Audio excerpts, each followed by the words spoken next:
Salut à tous, j'espère que vous allez bien. Oui, on est reparti pour un nouveau numéro d'une vie de mathématiques. Et après vous avoir raconté le début de mon doctorat, il est temps que je vous parle des effets qu'ont eu sur moi et sur ma vie le Covid. Voilà, donc il va falloir que je vous parle de ça, puisque mon doctorat officiellement, la date de début de mon doctorat, c'était en janvier 2020, le 2 janvier 2020. 2020, la fameuse année justement, et j'en étais arrivé au niveau de mon récit à mars 2020, au moment où je rentrais, on va dire, de cette petite bulle d'escapade d'une semaine en vacances avec ma moitié. Il va falloir que je vous parle de ce moment où, on va dire, les choses ont commencé à basculer. Voilà. Bon, chacun l'a vécu bien sûr à sa manière. Ici, je vais vous raconter bien sûr ce que j'en ai vécu. Bon, allez, on est parti.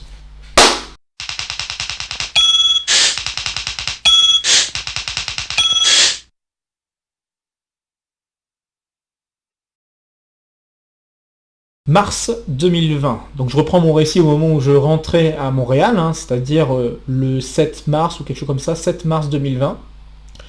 Sachant que j'avais pu profiter d'une petite semaine de pause en France avec ma moitié, une semaine de ski qui était plutôt sympathique.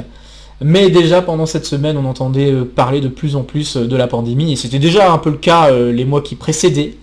Mais comme tout le monde, je pense, ou en tout cas comme une grande partie des gens l'ont pensé, on avait l'impression que c'était encore loin de nous. Pas tant que ça en fait. Je suis reparti à Montréal donc ce jour du 7 mars 2020. Et j'ai dû reprendre les cours et notamment passer quelques petites évaluations. Et pendant ce passage de petites évaluations, on sentait que la tension à l'université était palpable.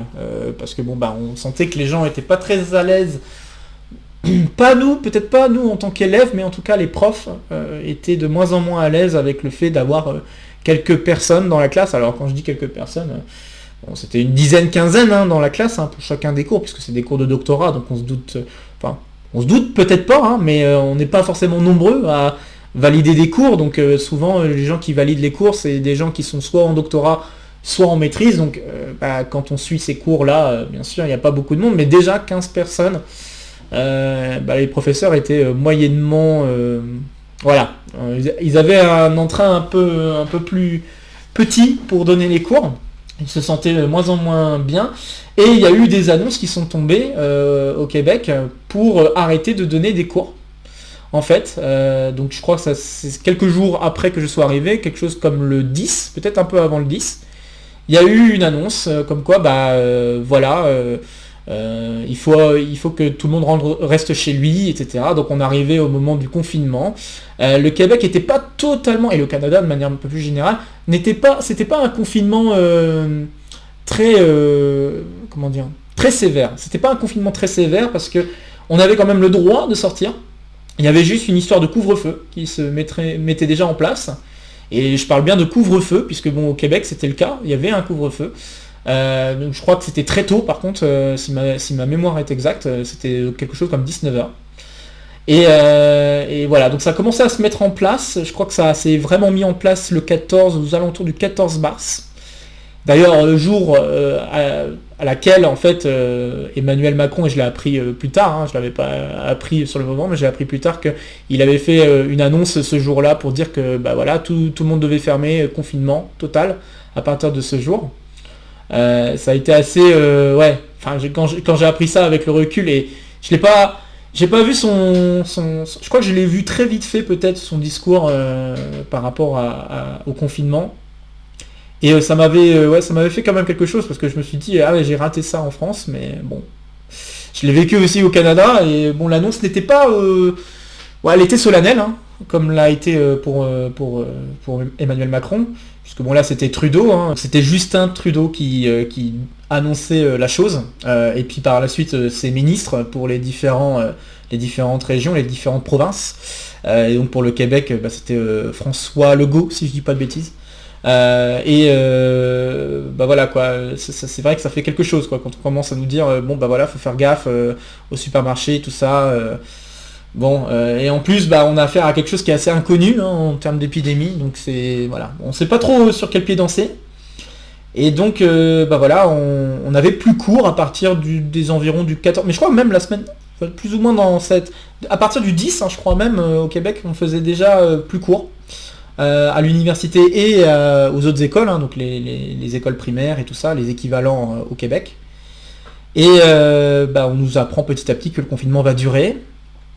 Et bah, j'étais en résidence étudiante, hein, je le rappelle, et j'étais en multi-8, donc j'étais en colocation avec, bon, pas 7 autres personnes, mais presque 6 autres personnes. Et bah, entre nous, bon, on s'occupait hein, pendant ces temps-là, mais on a appris petit à petit qu'il fallait peut-être plutôt éviter de se rassembler.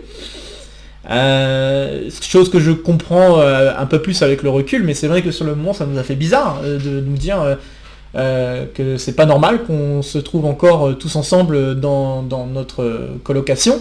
Je crois que il y avait une personne qui était venue nous donner des fiches par rapport à ce qui allait se passer pour la résidence aux alentours du 20 mars, peut-être un tout petit peu avant. À ce moment-là, bah, les personnes qui ont donné les affiches, tout de suite, nous ont vus à 5-6 là dans le salon, puis ils ont dit ah, vous avez pas peur du Covid, de ce qu'il en est là Et on disait bon bah nous ça nous paraissait normal hein, parce que bah on vit ensemble, donc ça paraissait normal de passer un peu de temps ensemble. Puis finalement bah, ça nous a mis un coup de froid quoi, de nous dire bah, il faut aller éviter un maximum de se rassembler, faire de la distance. Ouais, alors bah, pendant ce petit temps là de 2-3 semaines à Montréal, avec ce confinement, bah, je m'étais quand même autorisé quelques sorties, parce que je me suis dit, bon bah, vu comme c'est parti là, il y a des chances que j'ai à rentrer à la maison, à rentrer en France. Et j'ai pas eu tort, puisque bah, c'est ce qui va se produire, je vais avoir à rentrer en France. Mais en fait, je le pressentais un petit peu parce que bah, déjà on commençait à nous dire oui, bah, c'est pas top un multi-8 en ces temps de pandémie. Et puis un autre truc qui me mettait un peu la puce à l'oreille, c'est le fait d'entendre que pour d'autres résidences étudiantes, il y avait carrément la fermeture des résidences étudiantes et on insistait sur le fait que les gens devaient essayer de rentrer chez eux. Et donc, quand on dit essayer de rentrer chez eux, bah rentrer dans leur pays, hein, pour les étrangers notamment. Il y avait déjà des étrangers qui pouvaient pas forcément rentrer, donc par exemple les Marocains, par exemple, je crois me souvenir que les aéroports au Maroc avaient fermé un peu plus tôt que plus ou moins prévu. Et bah, malheureusement, il y en a certains qui n'ont pas pu faire autrement que d'essayer de rester sur place, ce qui n'a pas été évident. Et puis bah voilà, petit à petit, je crois aux alentours, bah pas le 20, mais je crois 2 ou 3 jours après, le 22 ou 23, j'apprends que bah, j'ai pas le choix, il va falloir que je rentre en France, puisque la résidence étudiante ferme. Et comme je connais personne à Montréal, j'ai appris très rapidement que il y avait quelqu'un de ma famille qui habitait à Montréal, mais bon bah on se connaissait pas du tout, donc je pouvais pas m'amuser à faire ce genre de choses, surtout en temps de pandémie. Donc bah, j'avais pas vraiment d'autre choix que de rentrer à la maison. Donc par chance, j'avais déjà un vol retour qui était prévu depuis un moment. En fait, ce que j'avais fait, c'est que j'avais acheté des vols aller-retour un peu en avance pour prévoir, bah voilà, je sais qu'à tel moment j'ai une pause vacances entre guillemets ou semaine de relâche et profiter de ces semaines-là pour revenir en France. Donc j'avais plus ou moins fait un mini emploi du temps en prenant les avions au fur et à mesure et bien sûr en faisant gaffe d'avoir les prix les moins chers, bien sûr. Et donc bah, ce que j'ai fait, c'est que le vol retour que j'avais initialement prévu en avril, en fin avril, bah, j'ai dû l'avancer et j'ai pu l'avancer gratuitement en fin mars, et donc très exactement le 28 mars. Et c'est vrai que ça c'est une date qui va me marquer à jamais, ce 28 mars 2020. Il y en a certains pour qui ça serait plutôt le 14, hein, je peux comprendre, mais pour moi c'est le 28 mars, parce que le 28 mars bah, c'est le jour où je quitte la résidence étudiante. Comme j'avais un peu trop d'affaires d'ailleurs, il y avait des affaires que je pouvais pas ramener dans l'avion parce que ça rentrait pas dans mon bagage soute. Ce que j'avais fait, c'est j'avais pu passer chez mon encadrant, donc chez Hugh, qui habitait, bon, il y avait une petite marche à faire, mais on va dire à quelques pas de la résidence étudiante. Donc bah, j'avais décidé de faire la marche jusqu'à chez lui, de déposer ce que je voulais déposer. On a gardé notre distance, ça faisait bizarre de le voir d'ailleurs avec un masque. Enfin, il avait même pas de masque encore, parce que je suis en train de parler de masque, mais il avait même pas encore de masque. Il y avait les masques plus tard, mais à ce moment-là, il n'avait pas encore de masque. Mais par contre, il prenait un maximum de distance et de précautions. Et je me souviens que quand je suis passé chez lui, voilà, j'ai déposé les affaires que je voulais laisser, donc notamment la couette, des trucs comme ça pour le lit par exemple, mais pas que. Et bon voilà, bah, lui dire au revoir. Ça m'a fait bizarre, hein, mais bon voilà, c'était ça qu'il fallait faire. Et puis on a dit on se tiendra au courant en ligne. Et bah voilà, bah après je suis retourné à la résidence étudiante, fermer les dernières affaires, rendre les clés.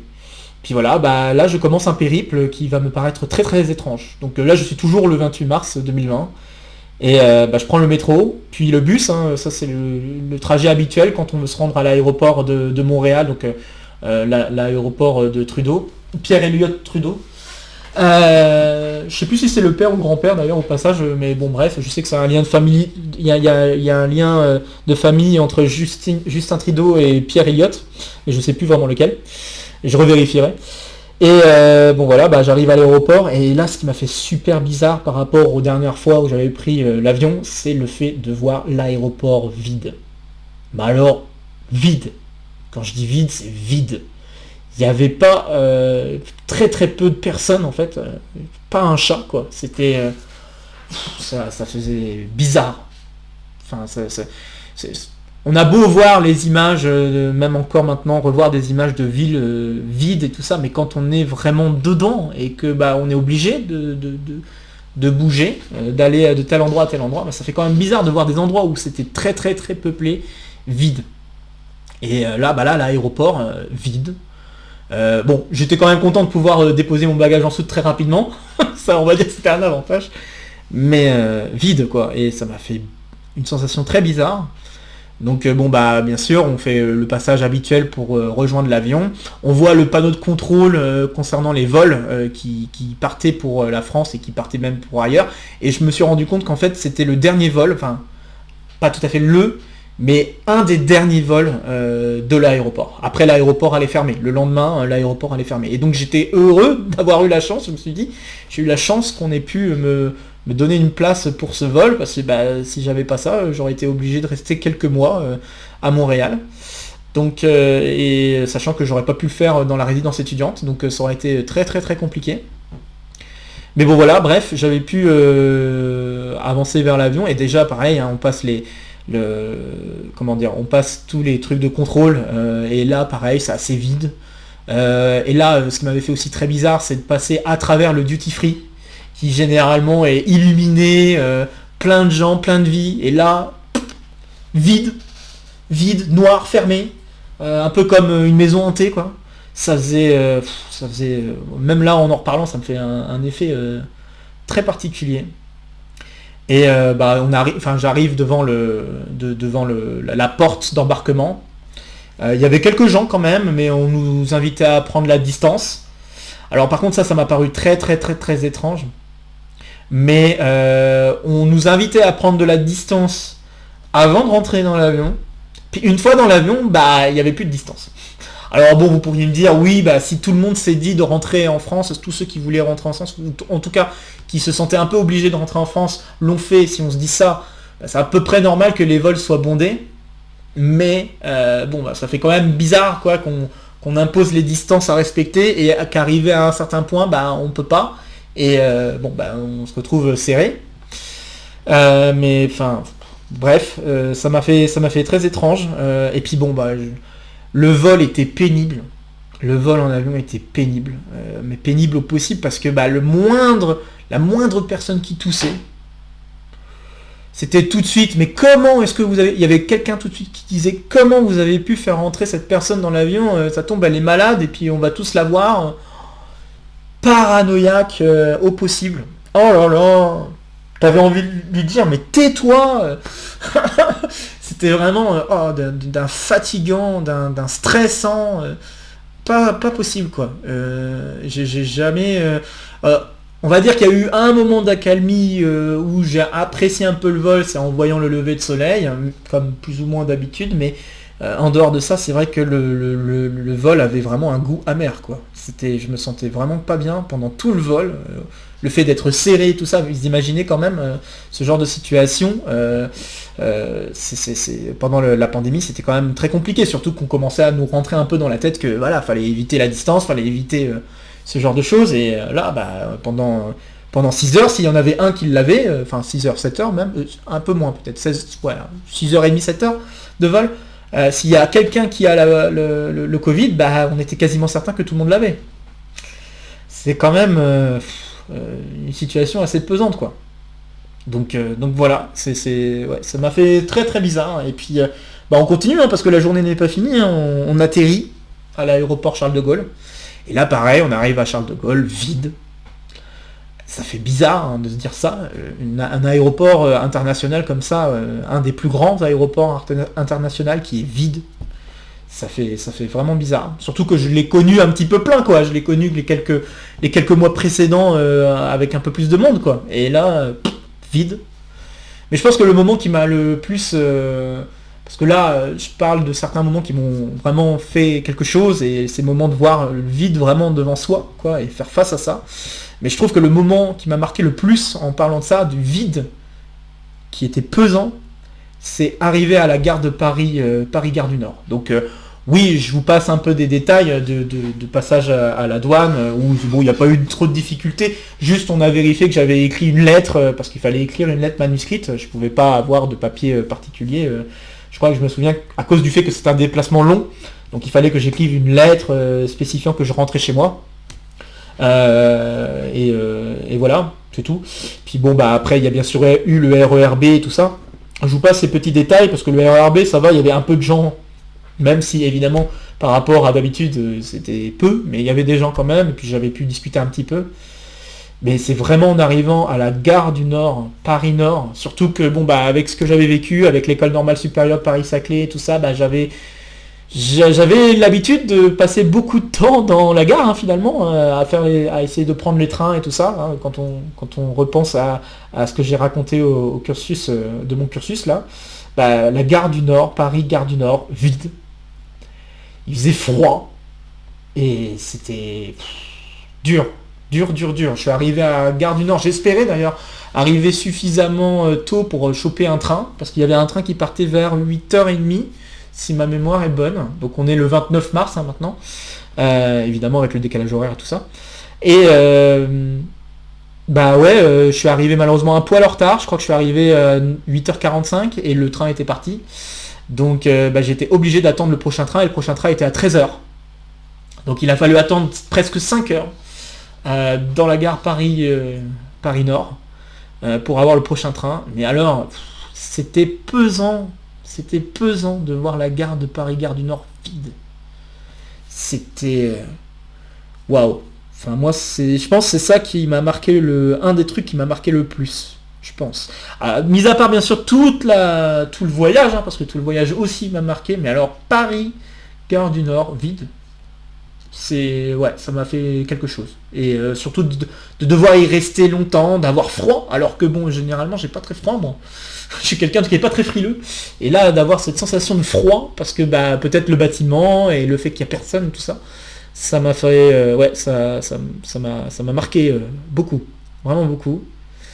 Et puis bien sûr, si je continue un petit peu, j'ai pris le train à 13h, je suis arrivé à Amiens, la place de la gare d'Amiens, vide. Et puis j'arrive chez mes parents et je me rappelle que j'avais fondu en larmes en arrivant chez mes parents. Parce que je me sentais vraiment pas bien à la suite de tout ça. Ça m'a... Ouais, je savais pas trop quoi en penser, mais ça m'a miné comme pas possible, quoi. Je me sentais vraiment pas bien. Ouais. Donc voilà, ce 28 mars 2020, moi je m'en souviendrai, je pense encore très longtemps. Bon, alors voilà, donc ça c'est le Covid qui m'a fait rentrer à la maison, en France, à Amiens. Et à partir de là, il va se passer quand même des choses assez bizarres, hein, qui vont plus ou moins aller dans mon avantage, ou pas toujours, hein, mais assez souvent à mon avantage étonnamment, mais... Il va se passer des choses. En fait, ce qui va se passer, c'est que je vais commencer à donner des cours en distanciel à Montréal.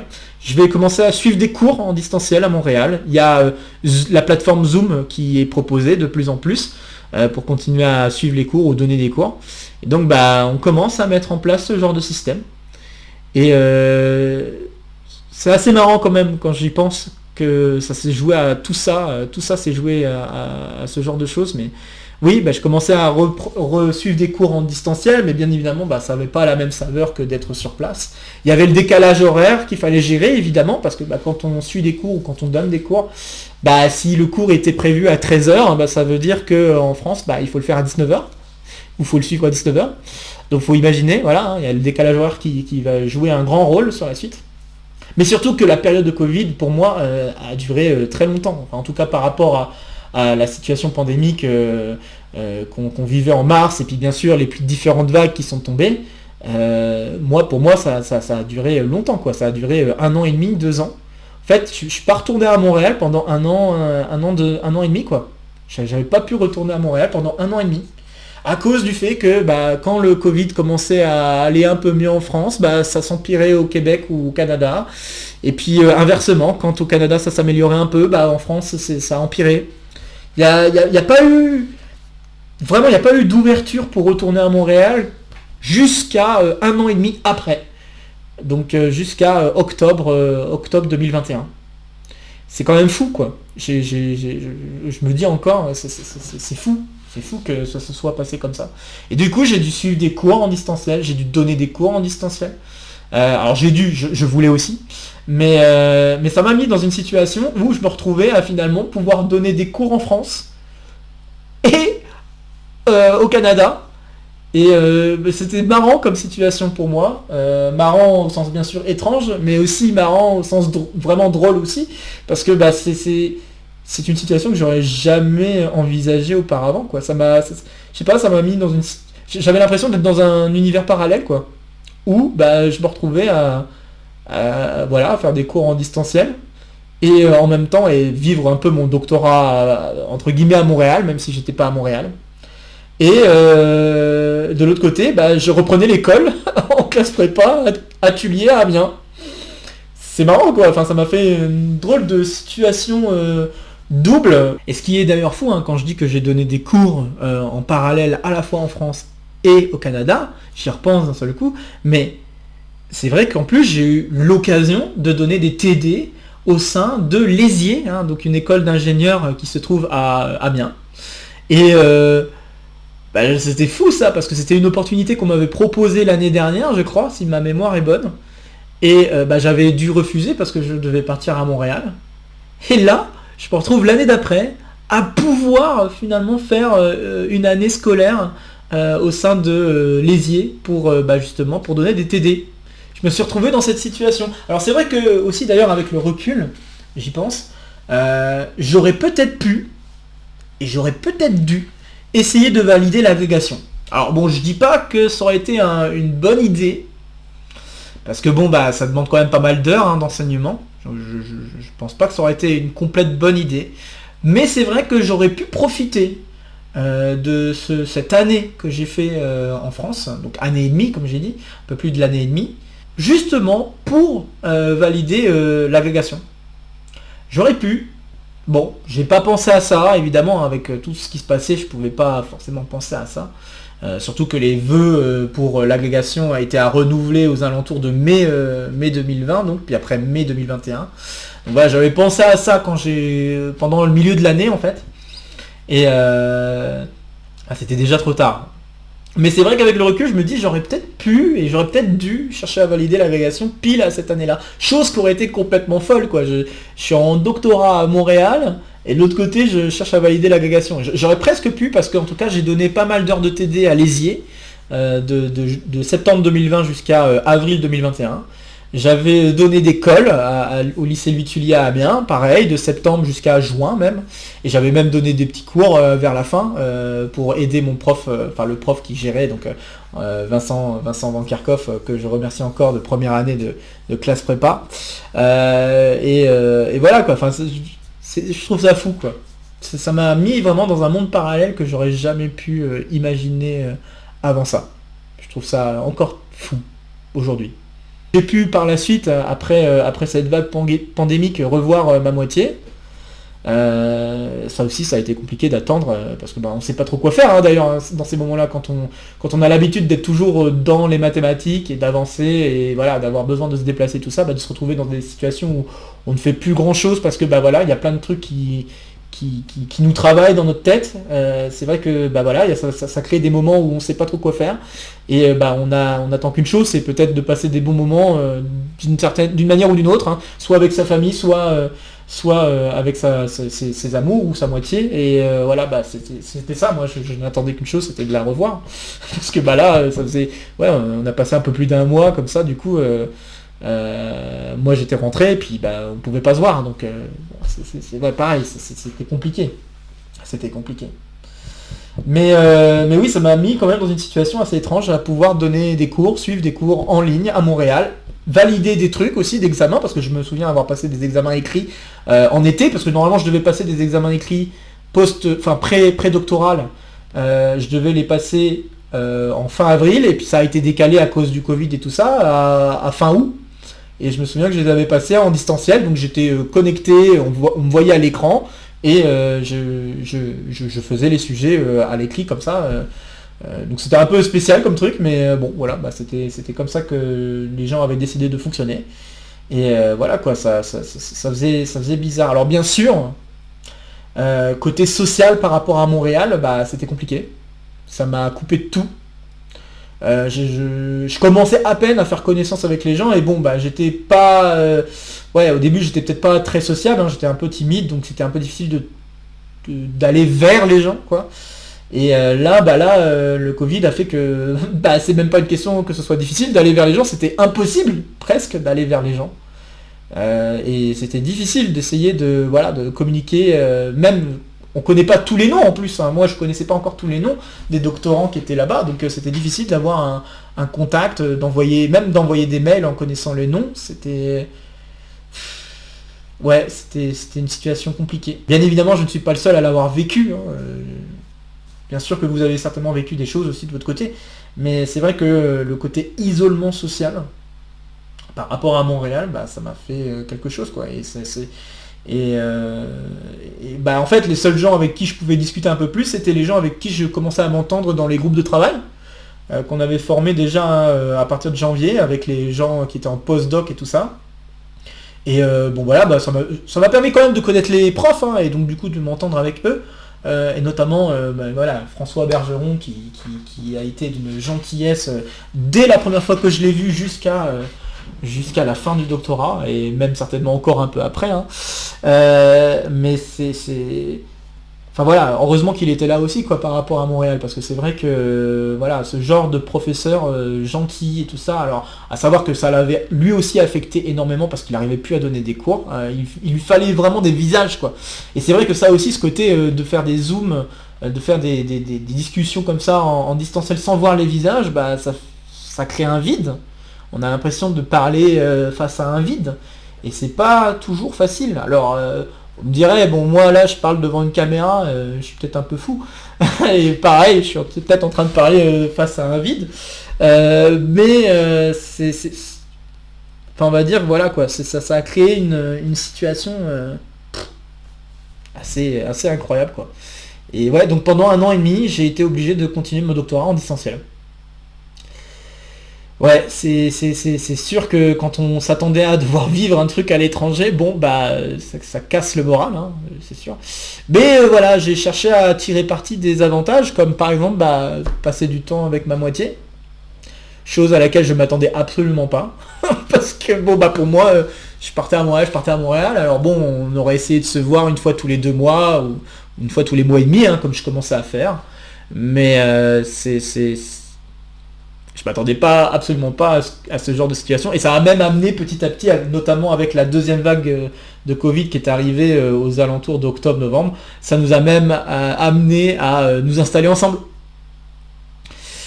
Alors que bon, à la base c'était pas possible parce que j'étais à Montréal normalement, et bah là le fait que je ne parte pas et que bon bah la situation le permettait, puisque bon, bah, je donnais des cours à Montréal et tout ça, donc évidemment j'avais des payes pour ça, et bon bah c'est vrai que ça a aidé pas mal, hein, les payes plus les bourses.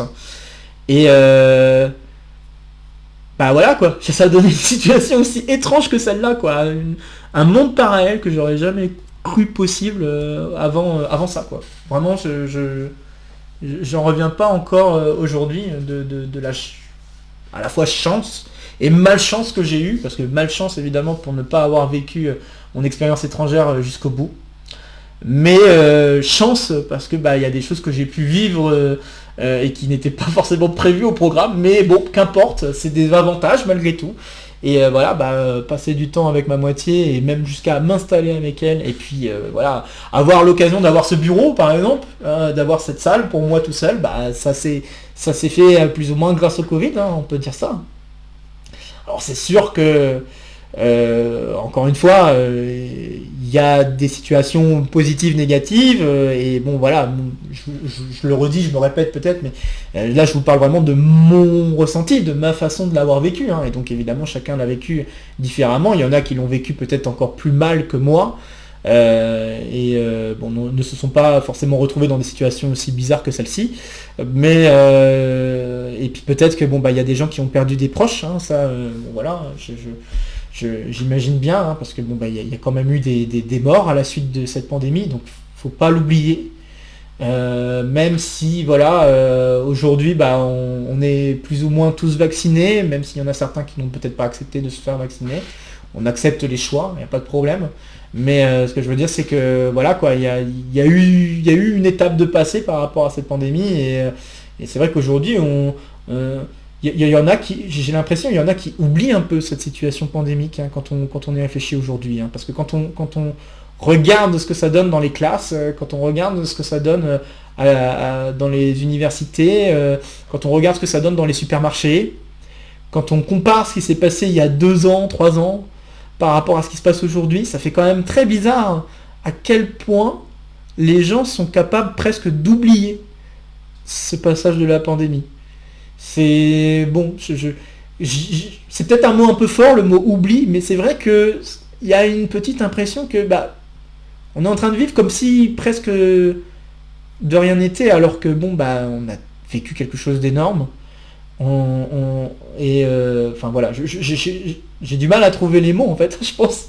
Mais c'est vrai que voilà, je suis en train de me dire c'est quand même. Je sais pas à quel point les gens ont réussi à tirer des leçons de ça. Moi, pour ma part, je pense que j'ai encore des leçons à tirer de cet épisode, de cette période d'un an, 1 an et demi. Pour moi, je compte 1 an et demi parce que j'ai pas pu retourner à Montréal jusqu'à 1 an et demi. Je considère que oui, pour moi, l'épisode pandémique s'est terminé au bout d'1 an et demi, donc en octobre 2021, même si elle n'était pas totalement terminée, hein, qu'on se l'accorde. Mais c'est vrai que à partir du moment où j'ai pu retourner à Montréal, je me suis dit, on va pouvoir revivre un doctorat à la normale. On va dire, commencer en tout cas à essayer de revivre le doctorat à la normale. Mais c'est vrai que, c'était assez inédit quoi, et je me dis voilà, je me pose la question, qu'est-ce que les gens ont retenu du Covid? Peut-être que vous avez une réponse à apporter, hein, et dans ce cas-là je peux vous inviter à mettre ça en commentaire. Je serais curieux d'avoir vos réponses par rapport aux leçons à en tirer de cette histoire, de cette pandémie. Mais voilà, je pense que je vous ai raconté le truc le plus important pour moi par rapport à cet épisode pandémique. Et donc bien sûr, je vais vous raconter par la suite ce qui s'est passé pour mon doctorat, bien sûr. Parce que mon doctorat, je l'ai continué, hein, malgré la distance. Donc il va falloir que je vous raconte tout ça. Et puis il va falloir que je vous raconte aussi une autre conséquence, et ça sera l'objet de l'épisode suivant. C'est le catch. Car oui, par rapport à cette histoire de Covid, vous vous doutez peut-être pas, ou peut-être que oui, vous vous doutez, je sais pas. Mais évidemment que le Covid, par rapport au catch, c'était pas très compatible. Et ça a créé quelque chose qui fait que, suite au prochain numéro, on va dire ça, Joker. J'aimerais garder ça pour le prochain épisode. Je sais pas trop quoi ajouter, hein. Je pense que je vous ai dit le plus important par rapport à ce que j'ai vécu vis-à-vis du Covid, et cette situation un peu parallèle où finalement je me retrouve à pouvoir donner des cours encore en France, à passer du temps à l'université, l'UPJV, hein, d'ailleurs j'en avais profité aussi, passer du temps à l'UPJV avec des gens, parce que je pouvais pas aller à Montréal, donc du coup fallait bien que je me trouve un endroit plus ou moins où travailler, et même l'UPJV a eu la gentillesse, en tout cas le labo de maths a eu la gentillesse même de me prêter un bureau pour pouvoir bosser à l'UPJV. C'est pas fait tout de suite, mais ça s'est fait quand même dans l'année 2020-2021 quand même, donc dans l'année scolaire. Et j'ai trouvé ça cool, cette bienveillance qu'il y avait vis-à-vis des gens du labo, et voilà quoi. Donc écoutez, il y aura encore de petits trucs à vous raconter en conséquence du Covid, mais voilà. Je pense que le prochain épisode, ça sera sur le catch.